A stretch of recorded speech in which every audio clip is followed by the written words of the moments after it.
Welcome to the Apple Insider Podcast. This is your host, Stephen Robles, and today we're going to review the Mac Studio. We're going to talk about the controversial Studio display, plus a bunch of updates across Apple's software and services. This episode is brought to you by our sponsors at Coda.io, Trade Coffee, Collide, and Truebill. I'll be talking about those in a moment. And joining me, my friend across the pond, William Gallagher. How's it going, William? Hello. Oh, sorry, 1 second. I've left something on my iPad. I will just reach over through universal control and drag it back. There you go. I'm happy now. You were saying. Oh, okay. Now, I don't know if I've heard from you on universal control, but have you been using it fairly often? Excessively, actually. Really? Yeah. Really? I really have. Actually, I swear, I tried it out because you've got to try it out. You've got to see, does this really work? And you look at it and think, this is amazing. I'm never going to use it. I mean, because if you try to drag documents around, well, aren't they already saved in iCloud? So they're already on all devices. And if you try to drag a photo from the iPad to the Mac, well, you can only do it from the kind of, the thumbnail gallery. If you're in Photos on the iPad, you can't drag the photo. I'm thinking, this is just, it's nice, it's fun. But then I was doing something and unconsciously, the iPad was next to me and I kind of flicked the cursor over, did whatever I had to do, came back and suddenly thought, oh, hang on, I did that. Completely unthinkingly. It was like already normal. And so now, wow. I pop machines together. Sometimes I have, I have a 49-inch monitor and I have the iPad on one side, the MacBook Pro on the other, because you can't get enough real estate on the screen, clearly, and just use them all. I was going to say your 50-inch wide monitor is still not enough screen real estate. I know. You need an iPad on the end. No. I'm going to need a bigger desk. That's what it's going to be. That's what it is. Well, we're going to talk more about displays in a minute. I want to give some shout outs to our 5-star reviews this past week. The Best Panda on USA gave us 5 stars. MH Chung in Singapore, and It's Nike from Cambodia. International listeners, which is awesome. Thank you for those reviews. Coco PTM and My Bornheimer from the USA. Ronan with One is the Eye from Great Britain. I think you and he are good friends, right? Yeah, One in the Eye. That's a great description. That's right. Of that name. Oh, I like that. That's I'm having that. I just have W. Gallagher on Twitter and everything. I feel quite dull. Compared to the Best Panda, I am feeble. I know. Aren't I? I know. So I'll change it. Good names. I'll be the second best panda. That's what I'll go for. The second. The penultimate panda. We'll see. Anyway, okay. Jacob Kevins from Great Britain also. Jacob Kevins and AKZ Idens. Anyway, he's from Sweden. Now, you might like this. He said when William's on the show, it's a 6-star show. So those Swedes, they must really like you over there, apparently.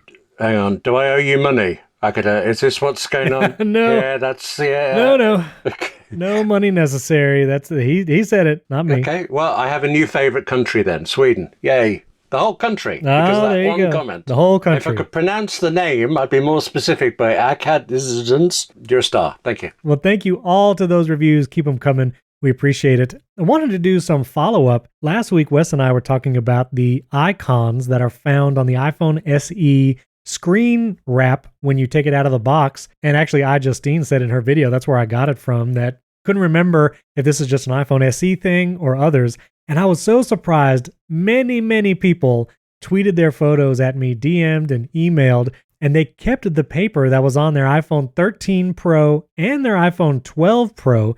And it turns out those little icons that designate, here's the power button, here are the volume buttons, here's even where you charge the phone.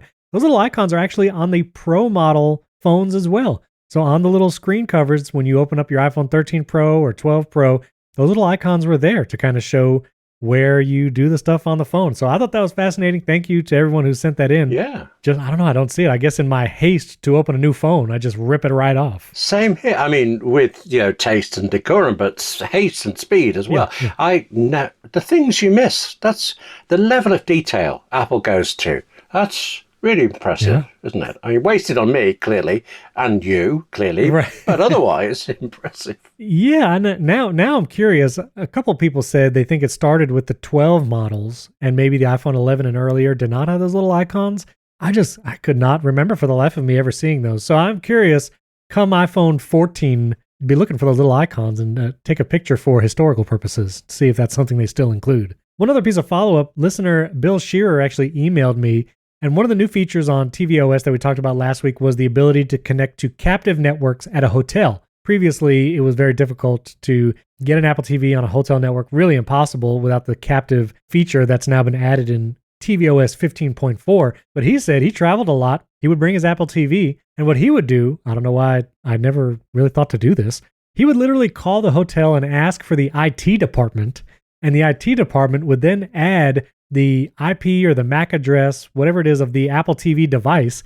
And the Apple TV was then able to bypass whatever captive screen and just be connected to the hotel Wi-Fi permanently. And he said whenever he traveled, that's what he did. And he was able to use his Apple TV in hotel rooms all over the place. So good on you, Bill. Never even thought to do that. I have to say, I don't really understand what a captive network is. And I just this week, I got a Kindle and it says you could set it up by using your iPhone. And when I tried that, it said, yeah, no, you can't, because that Wi-Fi network is a captive network and it isn't supported. But if I tried to set up just the Kindle by itself, go straight on that network, everything's fine. So I am at a loss as to what captive actually means. Can you explain it in short syllables? Yeah, a captive network is usually like a public Wi-Fi or something like a hotel or coffee shop where you can click to the Wi-Fi network. It's usually not password protected. It's open. But when you connect to it, a window will pop up. Sometimes you have to go to Safari and try to load something, and a captive screen will appear. It'll either be like a Starbucks or it'll be the hotel brand. And it'll say, in order to connect to the Wi-Fi, you have to put in your email address and accept these terms, or you have to, put your room number and last name in, and then we'll allow you to connect to the free Wi-Fi. And typically it's like, they want your email address to put you on a mailing list, like maybe a coffee shop might do that. But it's that captive screen where unless you can load a web browsing window and literally click accept and log in or whatever, that you won't be able to connect to the internet on that Wi-Fi network. Your device will see it. Right. The Apple TV will say it's connected, but it won't actually have any internet access because it couldn't load that web page to accept the terms. So now, again, I'm not sure how it works. I haven't been to a hotel yet, but I'm not sure if the Apple TV will now load a web page that allow you to click accept with the Apple TV remote, or if it does something else to get past that captive screen. So that's what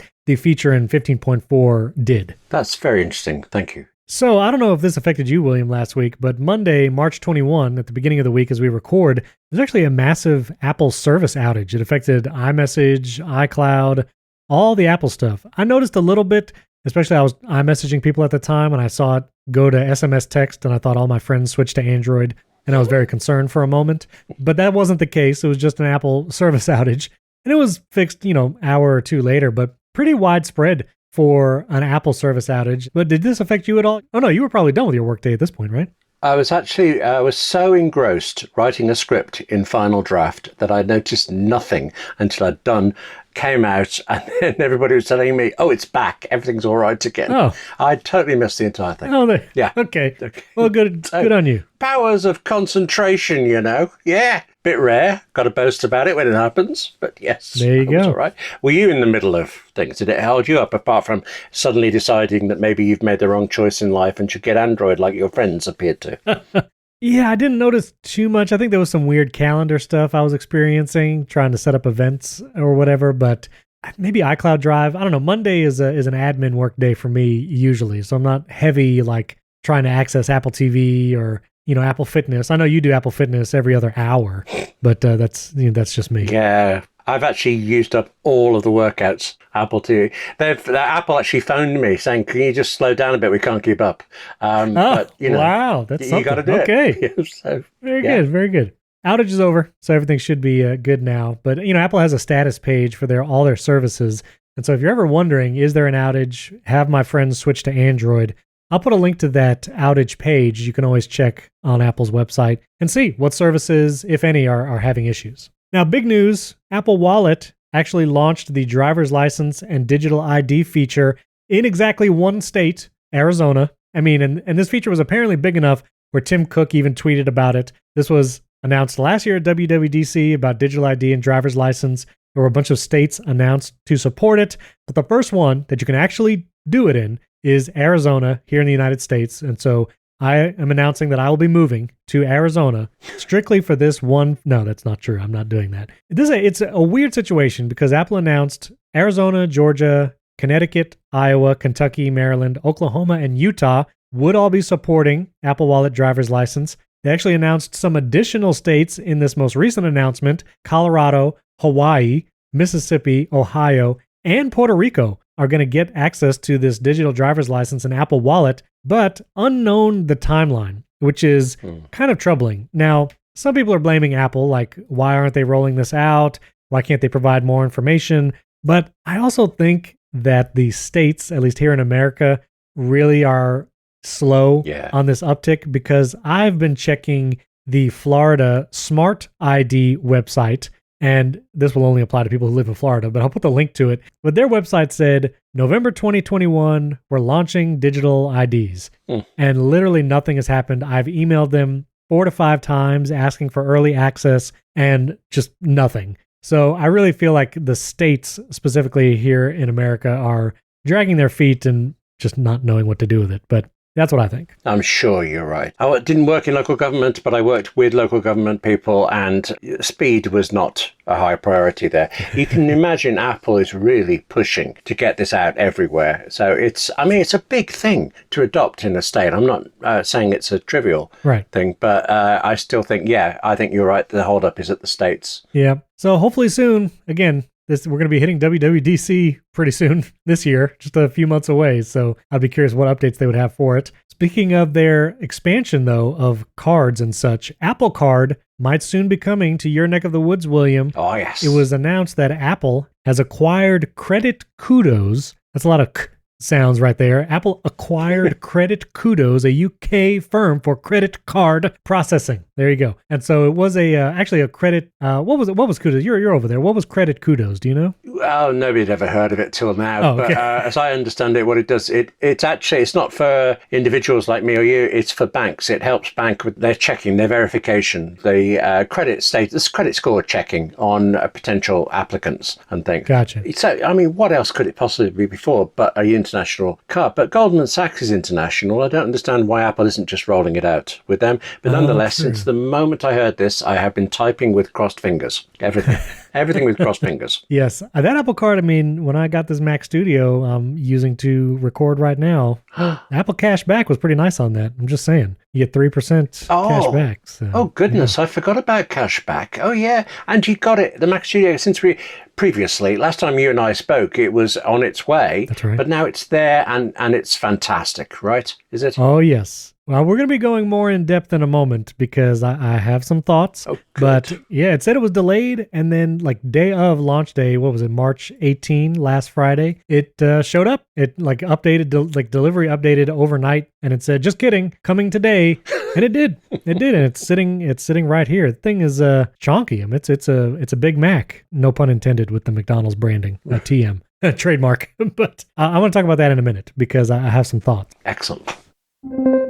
This episode is brought to you by Collide. Listen, Collide is this incredible service that will automatically send messages to your team or employees about security, steps to make their devices more secure, and they do it right inside of Slack. And you, as the business owner or IT professional, don't have to do anything. It's completely automated. Collide sends employees important, timely, and relevant security recommendations for their Linux, Mac, and Windows devices right inside Slack. Collide is perfect for organizations that care deeply about compliance and security, but don't want to get there by locking down devices. Listen, I've worked at organizations that use mobile device platforms to really lock down devices so employees can do no wrong. But when you do that, it can be frustrating for employees because they don't have full access to their hardware, their phone, their computer, their Windows or Mac machine. And so there's frustration when they try to get things done. Well, Collide allows them to have the freedom to use their devices, but then also offers those privacy and security recommendations automatically through Slack. So visit collide.com/AppleInsider to sign up today. That's KOLIDE.com/AppleInsider and enter your email, and you'll be prompted to get a free Collide gift bundle after trial activation. Collide understands that end users are IT admins' most significant and untapped resource. They're the key to solving some of the most challenging security issues. Whether that's instructing developers to set passphrases on unencrypted SSH keys, find plain two-factor backup codes, and teach end users how to store them. Come on, you all know that person. They've saved those backup codes in a text file, like on their desktop or something. Well, Collide can message them and say, hey, saw you saved this. You probably don't want to put it there because it's not secure. And it can actually help employees uninstall evil browser extensions that may sell their browser history. So you can try Collide with all of its features on an unlimited number of devices totally for free. Try it for free for 14 days, unlimited number of devices. No credit card is even required for the free trial when you go to collide.com/AppleInsider. That's KOLIDE.com/AppleInsider. Try it for free for 14 days on an unlimited number of devices. Our thanks to Collide for sponsoring this episode and our friends at Trade Coffee.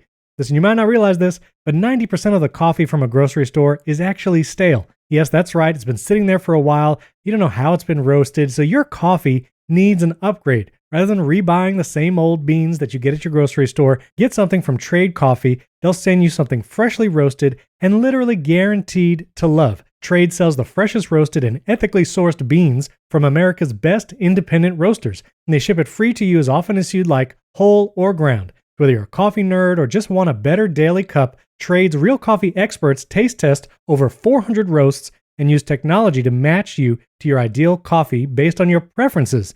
You take a coffee quiz to get started, and they'll recommend bags, and Trade Coffee guarantees you'll love your first bag or they will replace it for free. That's honestly my favorite part of Trade Coffee because I'm a cold brew brewer at home. That's the kind of coffee I drink. I do nitro cold brew, and when you take that test, Trade asks all the right questions. They ask me whether I'm making cold brew, whether I like things dark or light roast, and they sent me the most incredible beans. Actually, one of my recent favorites is the Alma coffee beans that I use when I roast my coffee, and it's excellent. Trade has been featured by the New York Times, Wire, GQ, and has delivered over 5 million bags of coffee. Their subscription is no hassle. You can skip shipments, change your frequency, or cancel at any time. And for our listeners right now, Trade Coffee is offering a total of $20 off your first 3 bags when you go to drinktrade.com/AppleInsider. That's more than 40 cups of coffee for free. So to get started, take their quiz like I did at drinktrade.com/AppleInsider and start your journey to your perfect cup. That's drinktrade.com/AppleInsider for $20 off your first 3 bags. Our thanks to Trade Coffee for sponsoring this episode.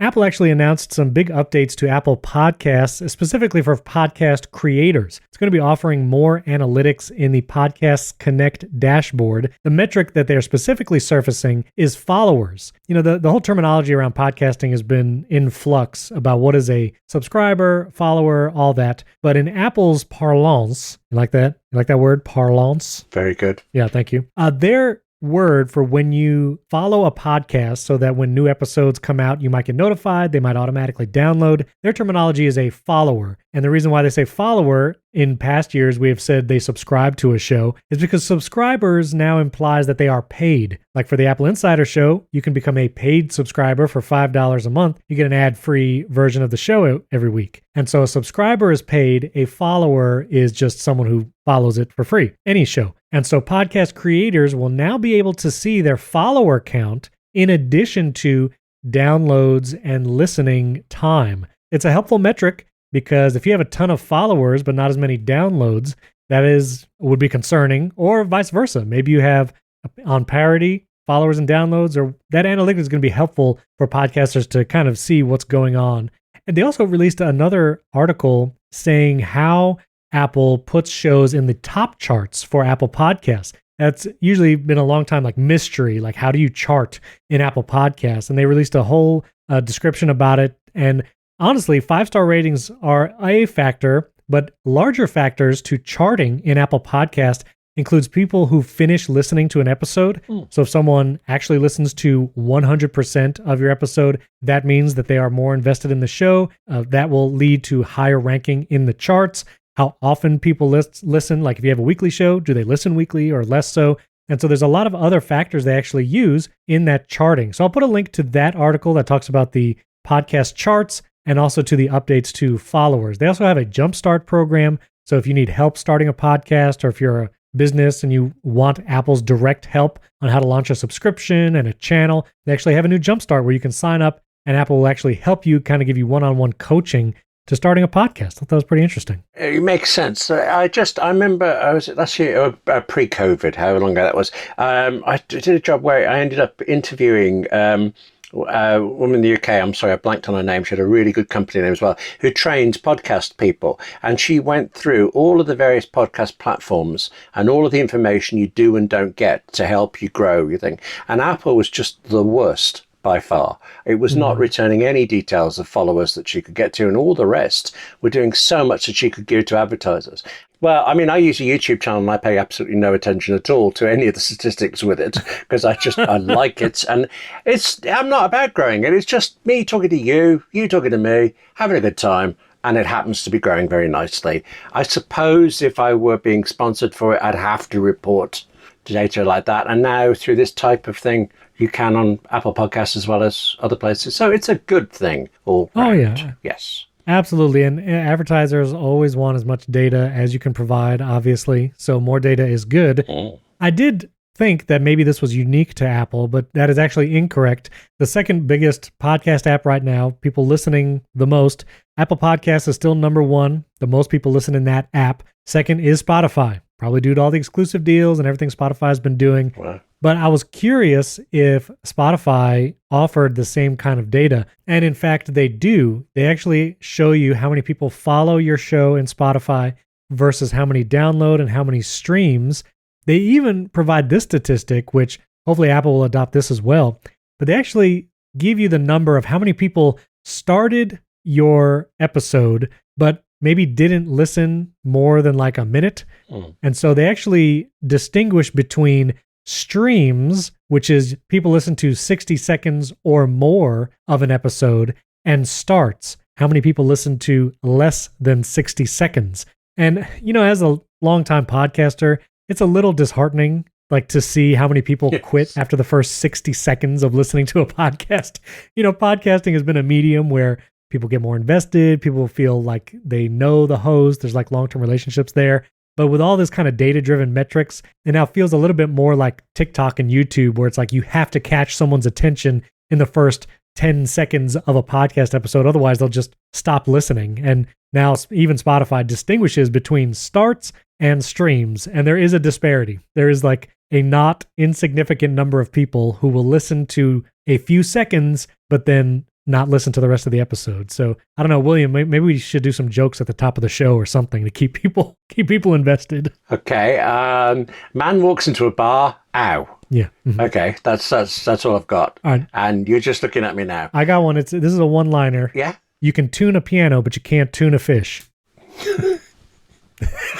I heard that chuckle. I heard it. It worked. I'll put that at the top of the show. Time flies like an arrow. Fruit flies like a banana. Groucho Marx said that once. That's I think that one works better when you're written down. Yeah. My mind is actually on that whole starts and streams thing, because there's one podcast, not a technology one, won't name it. It's very good. It has a very interesting guest every single time. But I have learned to just skip the first 2.5 to 3 minutes because it's the most fatuously irritating bit of the two presenters talking to each other about how great the guest is going to be. Just skip to there, and you're into the guest bit, and it's great. So I skipped this. I never listened to even the opening second of it. I'm straight there. I wonder how that data is recorded. But is that an American late night talk show host? No, it isn't. Oh, okay. It's a film podcast. I won't ask you to reveal yours, but I listen to every once in a while when there's a guest I'm interested in, the Conan O'Brien podcast. Huh. And he interviews some pretty interesting people. The interview is usually like 15 minutes in. And I'll usually just skip to the interview. Yeah. So I don't know how that's reported, but... You tell me yours, I'll tell you mine. There's a Mission Impossible fan podcast called Light the Fuse. What? They have amazing access to great people, but skip the opening. Okay? Right. Sorry, whoever it is that makes that. Great title. Well, William, you might have led me down a rabbit hole. I didn't even know there were such things as Mission Impossible fan casts. What? Oh, yeah. They've done 150 or more episodes, interviews with writers, directors.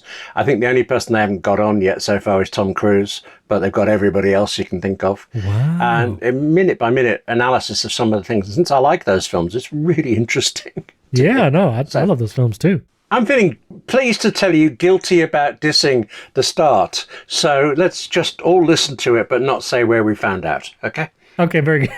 Okay, very good. So one rumor that came out this past week, just want to cover Ross Young. He is the display analyst. He typically, when it comes to displays and for hardware, has been fairly accurate. He said Apple may be developing a 15-inch MacBook Air to come out soon-ish, no release that we know of. But I thought this was interesting because Wes and I last week talked about hey, maybe Apple should make a larger display iPad, but not Pro, like just make a bigger display. And I think Nilay from The Verge talks a lot about this.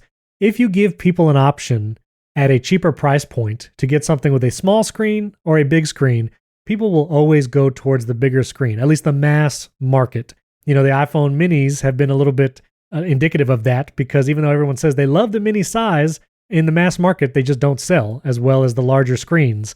And the savings of mini versus iPhone 13 regular is not really significant enough, I guess, to steer people towards the mini. And people usually go with the normal size, the larger screen iPhone. And I think if Apple were to release a 15-inch MacBook Air, I think that would be a big market. You see a lot of cheap, inexpensive, large screen Windows PCs and Windows laptops. People like big screens. And if people have one computer in their house, no external displays, it's just the one device they use to watch stuff and to stream stuff, and also the one device they use to do their work, I think people would be interested in a large screen, inexpensive Apple laptop like the MacBook Air. What do you think? You're quite convincing there. When I first heard, I thought, yeah, this is a guy who knows about displays. How does he know what machine it's going into? Maybe he's right about the display, wrong about the machine. Now, I don't know. I'm trying to see how Apple would position this, because it feels like 15 inches. If you're not into the technology, and I think the screen size is a very clear divisor between the different models of it. It's a bigger one, it's more expensive, it's got Pro in it. It's a smaller one, it isn't and it hasn't. This one would kind of disrupt the product lineup, but is that bad? Mm-hmm. Only if you're putting them on the shelf, I suppose. Yeah. I mean, I could see like 13-inch, 15-inch MacBook Air. And then when you get to the MacBook Pro, you have 14-inch, 16-inch. And so you still have larger screens, quote unquote, available on the Pro devices.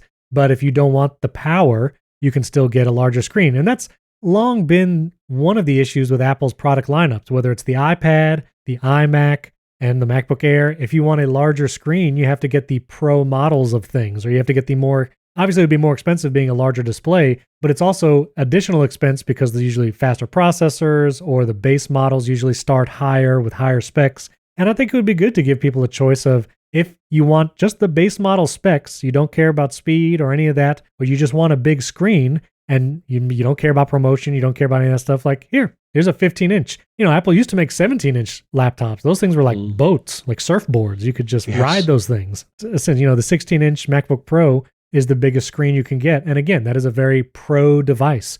There is no 16-inch, consumer level laptop. So I'd be in favor of this. I think there would be a lot of people who would jump on something like this. There's talk, isn't there, that the next range of iPhones, the iPhone 14, will include a large screen one that isn't Pro. That sounds exactly the same. That fits. The logic fits there if it's true. It does fit. So we'll see if that, again, rumors were that updated MacBook Air would have a design refresh, possibly this fall with an M2 chip as Apple starts their next cycle of Apple Silicon chips. So we'll see. We'll see if 15-inch MacBook Air is in the cards. I wanted to highlight this article. This was written by Sebastian DeWitt, who works on the team of Looks.camera. They're makers of the Halide app for iPhone. I actually had the team on the AppleInsider show a while ago. The three of them came on and we did an interview. It was a lot of fun. But Sebastian DeWitt actually had a very long and detailed article talking about the processing of the iPhone and how the lenses and the cameras on the iPhone 13 Pro are incredible pieces of hardware, but sometimes the processing and the software gets in the way. Especially, he has like some examples of low light photography. You can see smoothing and graininess, and sometimes it will look more like a painting almost and less like a picture as Apple tries to reduce the noise in some of those images. He even has images comparing like the iPhone 10 and 10s and 11 to the 13. Talks about each lens individually on the iPhone 13 Pro. Lots of picture examples from the lenses. And he's an incredible photographer. He has some awesome pictures that he has captured with the iPhone 13 Pro cameras.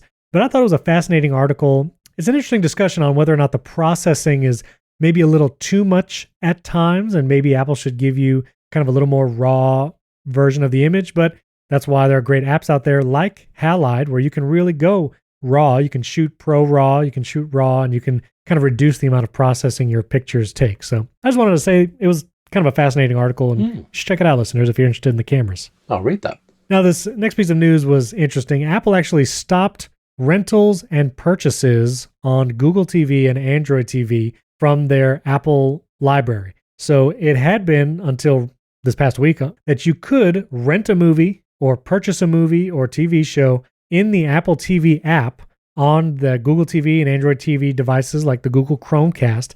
And you could purchase it right there on your Google device. But as Apple does, Google actually charges a 30% transaction fee for purchases made through their platforms.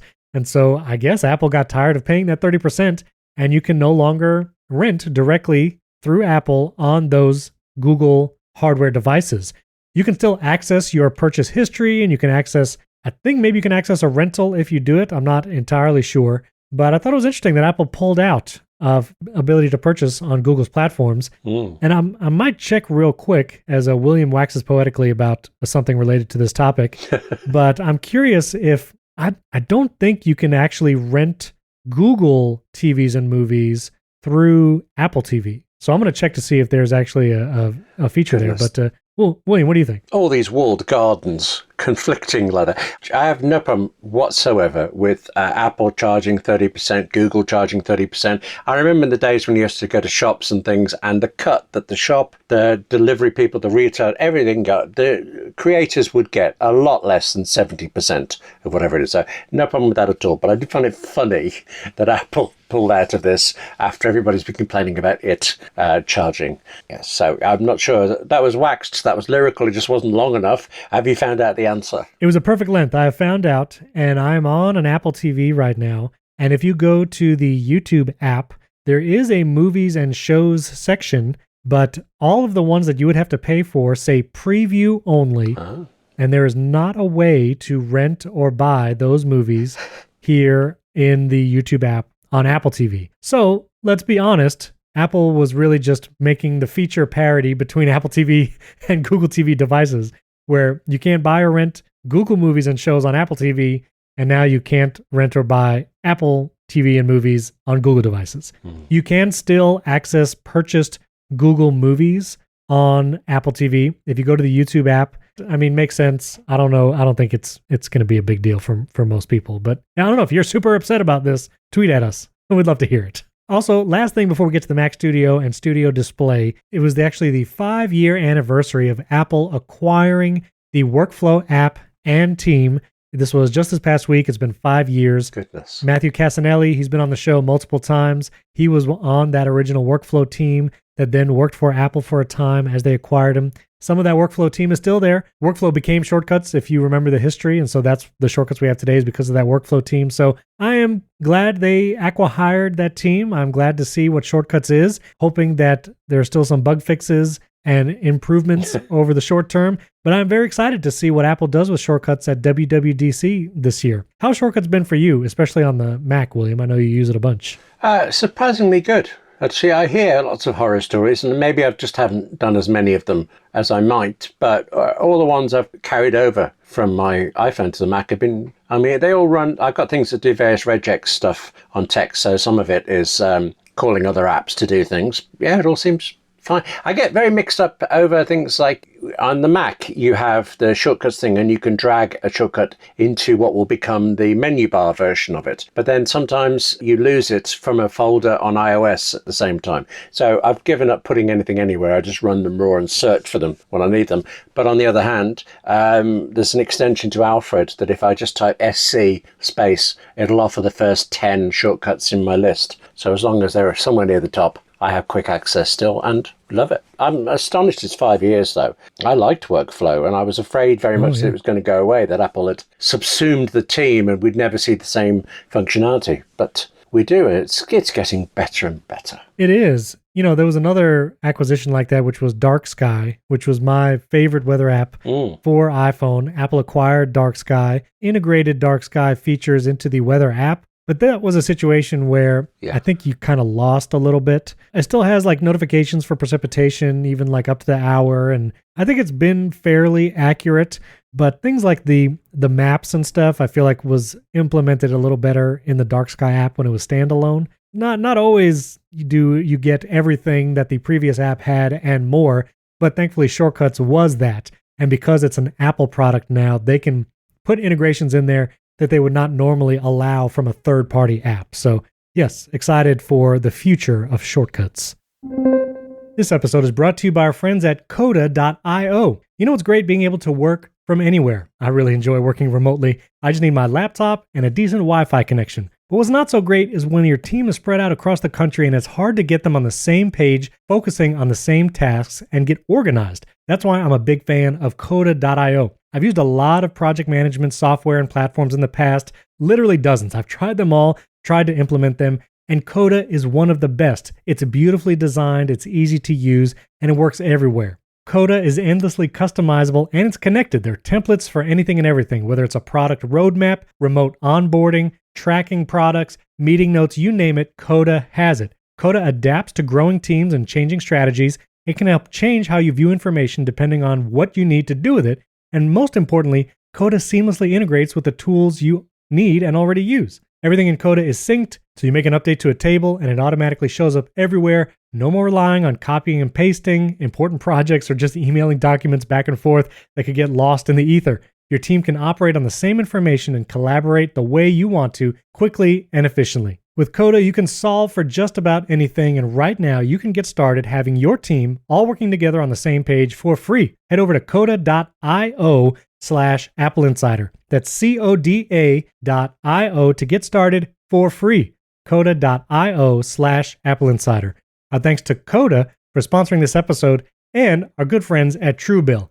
Guys, you've probably heard about Truebill before, but if you have not tried it yet, let me encourage you. Truebill that can help you keep track of all those subscriptions you have coming out, maybe charging your cards or your bank accounts. It can help you cancel them. They'll cancel them for you. Yes, you heard that right. They can help cancel those subscriptions. And most importantly, they'll notify you if the price ever changes. Honestly, that's what sold me on Truebill, because when I started using it, I pay for a storage unit and I pay monthly for it. It's hitting my credit card. And one day I got a notification from Truebill saying that monthly subscription, it went up. It got more expensive. And I got notified by Truebill before my storage company. And that said, all right, Truebill, I need you to let me know about everything. And you're going to be my subscription concierge, if you will. So whether you simply forgot about your subscriptions or you no longer want some of those streaming services you signed up for, Truebill can help with all of that. Typically, it saves people $720 a year. And because companies make subscriptions hard to cancel, Truebill makes it incredibly simple. You just link your accounts. Truebill will cancel your unwanted subscriptions in one tap.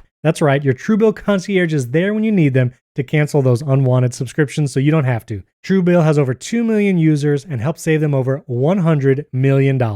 Jennifer B. wrote in and said that her family has saved over $587 a year on unnecessary subscriptions. So don't fall for subscription scams. Start canceling today at truebill.com/AppleInsider. Go right now, Truebill, Truebill, Truebill.com/AppleInsider, and it could save you thousands a year. Truebill.com/AppleInsider. Our thanks to Truebill for sponsoring this episode. All right, well, here we are. Mac Studio and Studio Display. Right. No, hang on. I've been waiting for this bit to submit. Right, hang on. Right, can open. I've been waiting for this. Give me everything. Yeah. First of all, did you get either of these? Just out of curiosity. No, they're not available in blue, so I just ruled them out instantly. You know. That's right.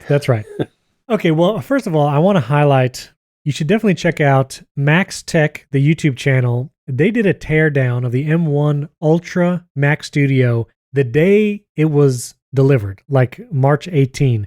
So incredible work doing that teardown so quickly on the day of. Teared it all the way down to the M1 Ultra chip. And it was very impressive. It was fascinating to see all the internals, one of which being a removable SSD, which we'll get to in a second. So that Max Tech video, very interesting. iFixit did their typical teardown of every Apple device. You know, they do a in-depth teardown every time there's new hardware. Their teardown, again, revealed many of the same things as Max Tech. And I'll also link in the show notes, Mike Worthley at Apple Insider did the review of the M1 Ultra Mac Studio. And I'll get to some of his thoughts on the pros and cons, but he did an, like 4,000 plus word review, very in-depth and detailed performance, benchmarks, comparisons. So check that out for sure on AppleInsider.com. But I got mine also on launch day. I got the M1 Max version, not the M1 Ultra, because I'm not doing 3D modeling and science, machine learning and all that. So, the M1 Ultra would have been nice, but the cost difference, it was significant, So I went with the M1 Max, also because I wanted to get 64 gigs of unified memory. and I wanted to get a 2 terabyte SSD. And so doing that on the Max model is more economical, we'll say, than doing it on the M1 Ultra. But took it out of the box. It is definitely weighty. It is a Mac Mini that's like 3 times as tall. I'm looking at a Mac Mini and the Mac Studio right now in front of me. I have both. The Mac Mini kind of acts as my home server and sometimes Homebridge stuff. So looking at them both, it is definitely tall, the Mac Studio, but man, the port situation is ideal on this Mac Studio. I actually was able to get rid of one of my Thunderbolt docks. I had an OWC Thunderbolt dock, which is what was connecting my laptop when I would dock it to Ethernet, to external hard drive, and a couple other things. I was able to totally remove that from my setup. So no more Thunderbolt dock there. I almost got away with not using any Thunderbolt docks. I was able to connect, and people were asking. So, the Mac Studio on the back has 4 Thunderbolt ports. In those ports, I have my LG Ultrafine display, number 1. I have my Sound Devices MixPre 3. It's my audio interface, so that's the second Thunderbolt port. I have a Blackmagic ATEM Mini Pro, and that's the third Thunderbolt port. And then fourth, I had an external drive, but I actually had 2 drives that I wanted to be able to connect sometimes and not have to disconnect and connect that one port on the back of the Mac Studio all the time.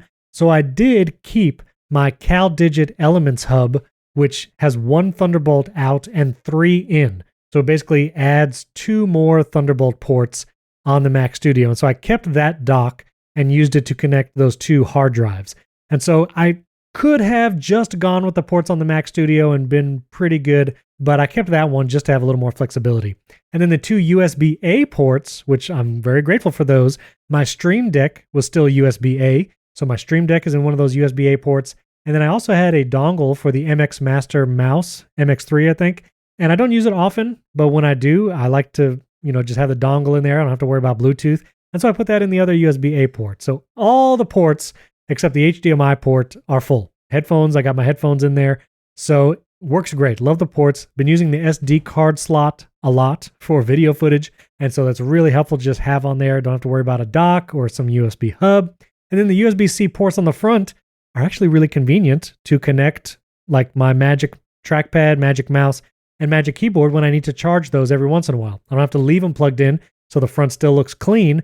But when I do need to connect them, they're right there on the front, and it's very helpful. I did actually get a Magic Keyboard with Touch ID. I had not had one of those previously, and now that I have a nice Mac desktop, I wanted the ability to use Touch ID on that desktop. And so I went with the compact Touch ID Magic Keyboard, not the new black and aluminum one with the number keypad, because I don't really use number keypads. So I went with the smaller one. It's also $50 cheaper. It's $150 as opposed to $200. And I do really enjoy the Touch ID, having it right there. The Apple Watch confirmation is good for unlocking and things like that, but that Touch ID on the keyboard is very nice. Do you have one of those Touch ID Magic Keyboards, William? Yeah, I have the Touch ID on the MacBook Pro, and I really like it. And I am tempted to get it for the Mac, but I actually do have the extended keyboard with the numeric keypad, and I use so many Keyboard Maestro keystrokes now that use those extra keys that I'd probably have to go for the bigger one. And it's $200. I mean, I fancy it, and yeah, that's the thing, isn't it? I could put that to something else. But it's calling to me. It's calling.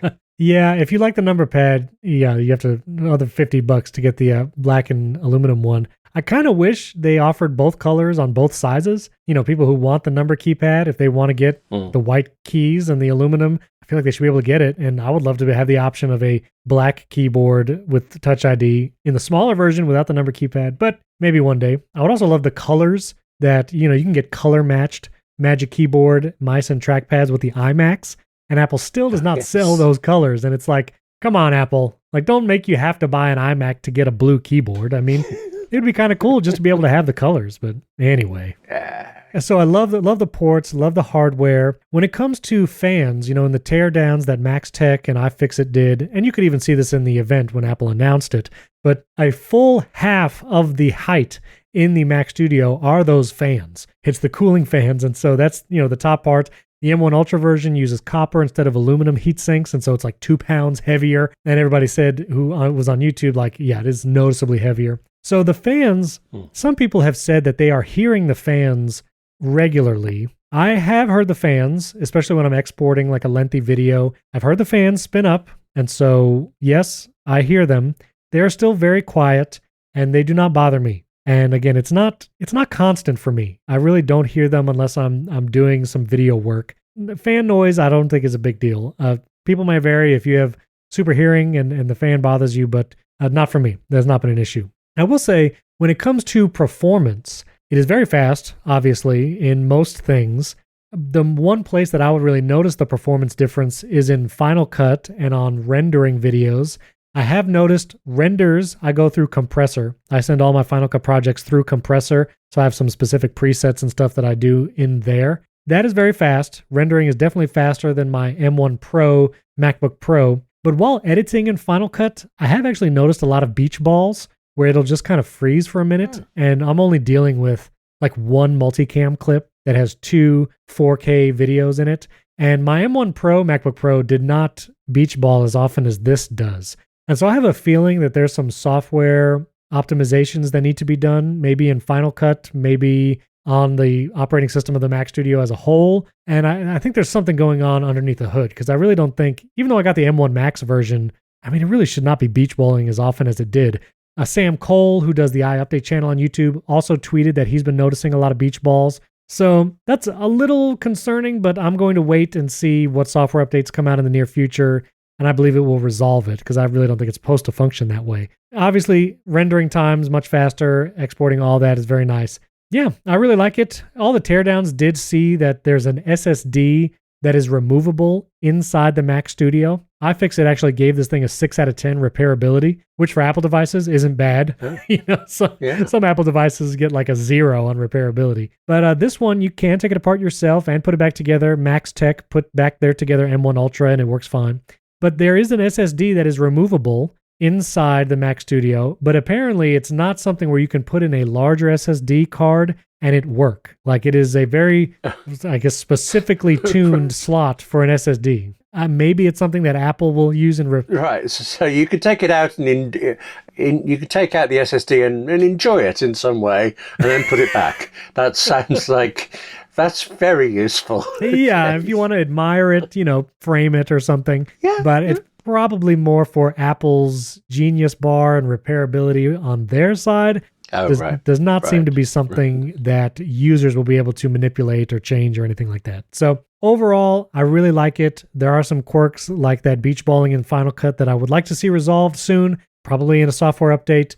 But overall, I'm going to keep it, obviously. Going to use it for a while. It's going to be my podcasting video production machine, and we'll do a long-term review in a few months to see how it's been performing. But William, do you have any questions for me on the Mac Studio? Oh, so many questions. One technical, one practical one. There's no chance that you've somehow run out of space in the drive, because Final Cut Pro for me starts falling over when I'm running out of space because of temporary files and things like that. Well, that's a good question. I keep all my footage on an external 1 terabyte SSD. I've been doing that for the past couple of years and have not had any issue with beach balling. And I'll edit on my MacBook Pro using that same SSD. It's a Thunderbolt 4 SSD drive from OWC. So I don't think so. And the SSD in my Mac Studio has 1.8 terabytes free right now. So I don't think it's that. Yeah. So that would be no. Okay. Yeah, that'd be no. I don't think so. There's something, you don't sound overwhelmed by it. Is it just kind of okay? Yeah, I don't have the kind of workflows that would really feel the M1 Ultra benefit. I'm not doing 8K footage. I'm not doing 4 cameras with 4K 10-bit footage. I got one 4K 10-bit video from my Sony a7 IV, and I have another not 10-bit stream from my Sony a6400 camera. Honestly, like, editing is really fast on my MacBook Pro. I like the reduced render times, so when I don't have to sit there and wait for it to export, or, if I'm going to upload that file for someone to use, I don't have to wait too much. But I am enthused that it will be able to sit on my desk. I don't have to unplug and plug in my MacBook Pro. I don't have to dock and undock. It can just sit there, have everything connected to it. My Ethernet is directly connected, my audio interface, my video switcher. And I don't have to worry about is my Thunderbolt dock acting funny? Is stuff being disconnected? Because, like, one thing I have noticed, I use my Blackmagic A10 Mini Pro connected via USB-C Thunderbolt to the Mac, and previously it was connected through a hub.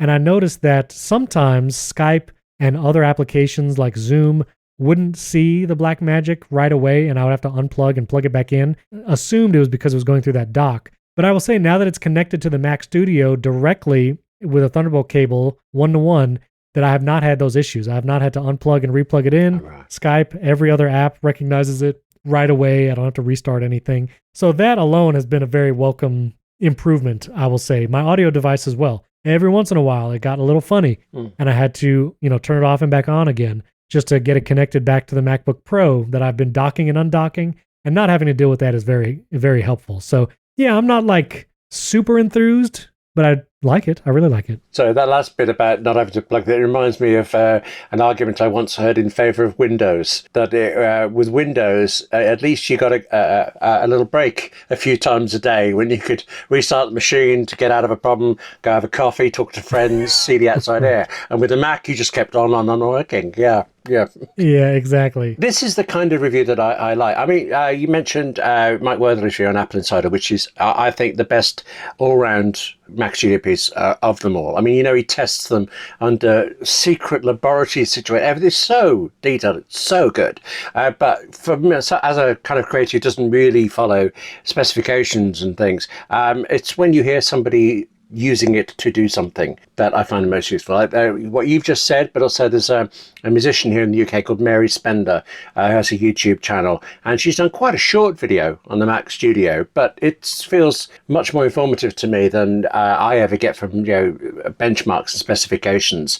This is what it was good for her. This is why she's using it, and I just find it. Well, it made me want one. So, yeah.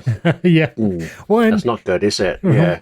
Well, and the question that I have to ask myself now is, do I need a MacBook Pro and alongside my 12.9-inch iPad Pro, which is alongside my iPad Mini? Yeah. I feel at this point I have a little bit of device overlap.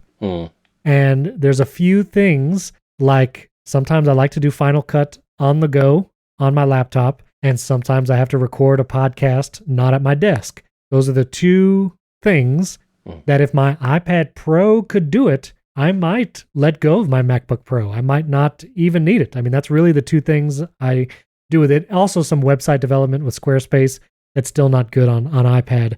But I feel like having a 12.9-inch iPad Pro and a 14-inch MacBook Pro is too much overlap. It's a luxury. I love being able to just choose whatever device I want in the moment. Yeah. But this Mac Studio, it's my desk machine, so I don't need to dock my MacBook Pro anymore. And now I'm like, I kind of hope either Apple updates iPad OS and releases a new iPad Pro in the near future that will let me, put those two devices together, or maybe I go with an 11-inch iPad Pro if that gets an XDR screen and not have both a 12.9-inch and a mini. So I feel a little bit of like, I don't know, there's some lineup obscurity in Apple's hardware choices. So we'll see what happens. This would all bother me a lot if I was setting out to buy each of these things. But since you've already got them all, just, yes, use them, need them. It's fine. Absolutely. I genuinely love, you can just reach to whichever is the nearest machine and get on with whatever you were doing. I mean, there are exceptions, like you say, but most of the time it is which is the nearest device, which is the right device. And I don't tend to think about it. I automatically know which one I'm going to have, totally unconsciously. And I love that the Apple ecosystem lets you do that. So relish those machines you've got and use them all to their fullest. Yeah. Yes. Well, that's very kind of you to say. And I do. And it's funny, like, when I watch something at night, if I'm just sitting in bed and I want to watch a show like Severance, I want to watch that on my iPad Pro. The screen is beautiful. I could watch it on my MacBook Pro, but pulling out my laptop might make me fall down a rabbit hole of emails and work. Yes. And so I'd rather have my iPad Pro be my entertainment device in the evening. And to edit a podcast, I choose iPad Mini because the iPad 12.9 inches is too heavy. And I love the mini size for that. But if I want to do some focused writing work and research, and I don't want to be distracted, but I do need to get work done in that focused mode, I choose the 12.9-inch iPad Pro again, because the nature of that OS helps me focus a little more. And now when I'm at my desk, it's to record a podcast or edit a video, and it's clear. I use the Mac Studio for those things. And so I totally identify, like, if you have the luxury to have these different devices, like, you find very specific use cases for each one. Yeah. And you prefer doing things on one and not another. And now you have an iPad Pro and a MacBook Pro. What are some things that you choose one over the other for? Well, without an obvious logical reason for it, there's a script I'm writing. I'm working on from about 5 a.m. to 7 a.m. most weekdays. And I will write that exclusively on my MacBook Pro. It's on the iPad, it's on my Mac Mini, it's on my iPhone, but I set aside those 2 hours and I work on that machine only. And it's like that script belongs on that device. Mm-hmm. I remember once I had to do a script for a theatre, was finishing a book, Doctor Who radio drama, deadline moved around, and it was so busy I would do one in one room with one device and one in another room with another device. And if I had to make a decision about the book, I'd have to go to the living room with the device in my hand to make that decision and then come back to another room. So I think suddenly we're going from device overload to psychotic, really. But, you know, which of us hasn't done this? Okay. Yeah, and also like shortcuts. Shortcuts are a large part of my workflow. Oh, yeah. And they still function differently on the Mac than they do on iPad. And there's a shortcut that I use every week for the show notes for this podcast. And I prefer, and it works better, to use that shortcut on the iPad. And so even if I'm sitting here at my Mac studio with all the power of the sun in the palm of my hands, I will reach for my iPad mini to run that one shortcut just because it works better. And you find those things. And hopefully, again, like maybe the next WWDC, the next wave of OS updates, it will make those decisions easier or harder. I'm not sure, which device to use in what scenario, but I'm glad Apple makes them all. And now knowing what each does and how they feel to use, there are clear use cases for each one. So, yes. Yeah, very cool. Oh, nuts. I have done a stupid thing. I could have talked you out of your MacBook Pro or your Mac Studio, one of them. You could have sent them to me. I would have graciously accepted it, and I've blown it. Okay. Now, next time, you got to plan ahead to dissuade me. I do want to just quickly touch on the Studio Display. I do not have one in my possession. I did go to an Apple store to check one out. Have you seen any of them in person, William? The Studio Display? No. Okay. What did you think? Well, man, this seems like one of the most divisive Apple devices of recent history. Like, there are people who say this is not worth it. You should not spend your money on it, almost as if Apple is holding them at gunpoint to buy it, and they're just so mad about it. And then there are others that are like, I love this display. It's what I've been wanting from Apple for years. And I think it's interesting that for a long, long time, people said, just give us the 27-inch iMac display as a standalone device, and we will buy it. That's literally what people said. Like, yes. All of the tech pundits, a lot of people in the Apple community, that's literally what they said for the last 6 years. Apple has done literally that, and now people are very mad that they have done it. and people speculated on the price. That they were like, oh, we paid $2,000 to $3,000 for something like that. Still cheaper than the XDR. And the Studio Display came out at $1,600, and people are mad about that too. And it's like, we were speculating that it would be probably more expensive. And people are mad about it. And people are mad about the power cable, how it's not removable, but it kind of is if you yank it hard enough.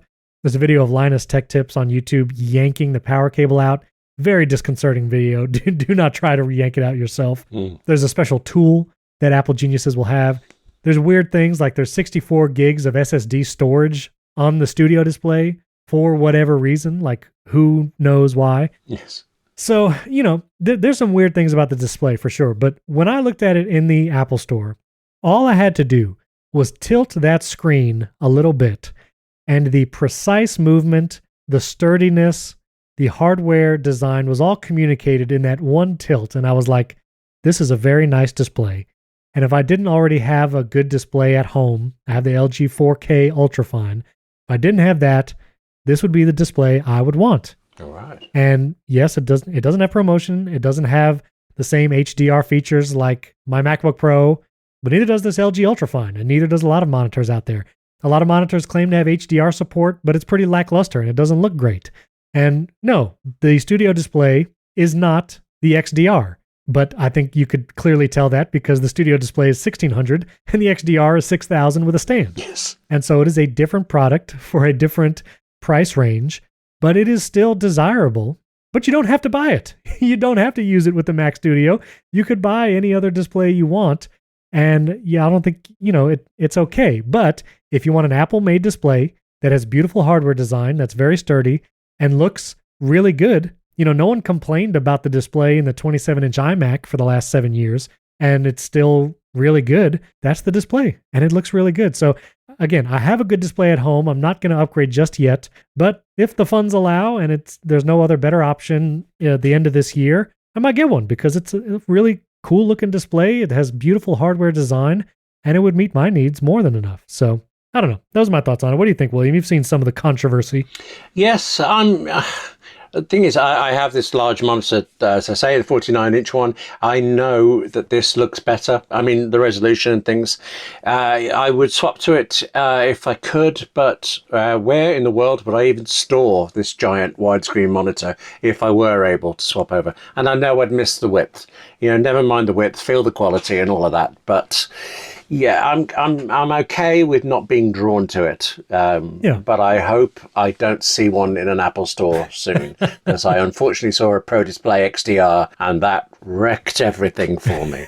They are beautiful. Yeah. That's the other thing. I don't think I've seen a Pro Display XDR in person. I can't remember if I ever saw one in an Apple store, but I don't look at one every day. I look at this LG Ultrafine. I mean, and I have beautiful XDR screens on my iPad Pro and MacBook Pro, so I do see those. But the display I look at every day at my desk, this LG Ultrafine, it's fine. It does what I need it to do. The hardware design is kind of meh, but it's what it is. But compared to what I have, the studio display looks great. Compared to the XDR, if you have an XDR sitting on your desk, of course, the studio display is not going to look great because it is not a $6,000 monitor. It's a $1,600 monitor. So I don't know. It's just incredible to me, the divisiveness. People saying Apple should have done more. Like, yeah, yes, Apple could have done more, and they would have charged $2,500 or $3,000 for it. And so they chose not to do more, and they chose to make it a $1,600 monitor, which is, again, what a lot of people were asking for a long time. So I just think it's very ironic. But anyway, listeners, if you got a studio display, I would love to know what you think of it, if you like it, if it's worth the money to you personally. It just suddenly occurs to me that Apple should have named the studio display better, because LG, they just put the word fine in the middle of the name, and we all know, don't they? Yeah. So they should have called it the Studio, Studio, it's good. Yes, exactly. I'd have bought that. Yeah. It's a Studio Good. It's not excellent. It's Studio Good.